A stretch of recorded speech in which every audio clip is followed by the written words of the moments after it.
अपने आप को खुशनसीब समझता हूँ कि महाराष्ट्र का आराध्य दैवत श्री विट्ठल की मूर्ति की प्रतिष्ठापना वो भी 51 फुट की यहाँ पे मैंने नवघर के इस हमारे तालाब के पास की है।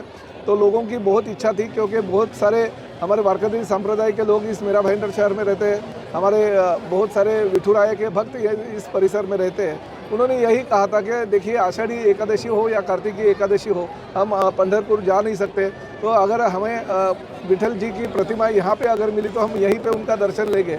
और मैंने नवघर के इस मैदान में और इस परिसर को एक पंढरी का रूप दे दिया है। बहुत ही अच्छी तरह से विट्ठल की 51 फुट की मूर्ति की प्रतिष्ठापना की है, जो कोल्हापुर के हमारे कारागिर है, मूर्तिकार है खारगे जी, उनके माध्यम से ये मूर्ति की प्रतिष्ठापना हमने की है।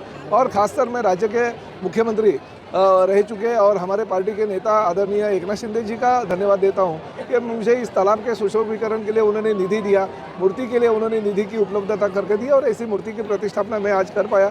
इस मीरा भाईंदर शहर की जनता ने मुझे 1 बार, 2 बार, 3 बार, 4 बार विधायक के तौर पे चुन के दिया, इसलिए मैं आज राज्य का परिवहन मंत्री के रूप में काम कर रहा हूँ। और इस सभी मेरी जो पॉलिटिकल जो मैंने अभी तक जो चीज़ें तय की है या पाई है, वो विट्ठल महाराज जी और हमारे पांडुरंग के आशीर्वाद से मैं यहाँ तक पहुँचा हूँ, ऐसा मेरा कहना है। तो मैं सबसे पहले मीरा भाईंदर की जनता को धन्यवाद देता हूँ कि उनके माध्यम से मैं आज मंत्री के रूप में यहाँ पे हुआ और आज उनके जो इच्छा उनकी थी मूर्ति की प्रतिष्ठापना करने की, वो मैंने पूरी कर दी। आने वाले दिनों में क्या हम देख सकते हैं और भी ऐसे कुछ?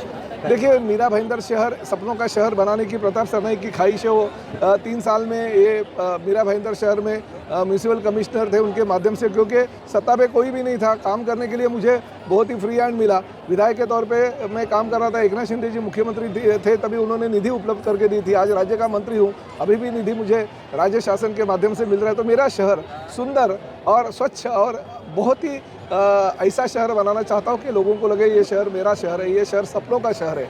लोग बाहर के भी ये सोचे कि नहीं, अगर रहना है तो मीरा भाईंदर शहर में रहना है, ये सोचते हुए वो मीरा भाईंदर शहर में आए। यही मेरी कामना है और जल्दी से जल्दी और भी कुछ काम जो है वो पूरे करके मैं मीरा भाईंदर शहर को सपनों का शहर बनाऊंगा।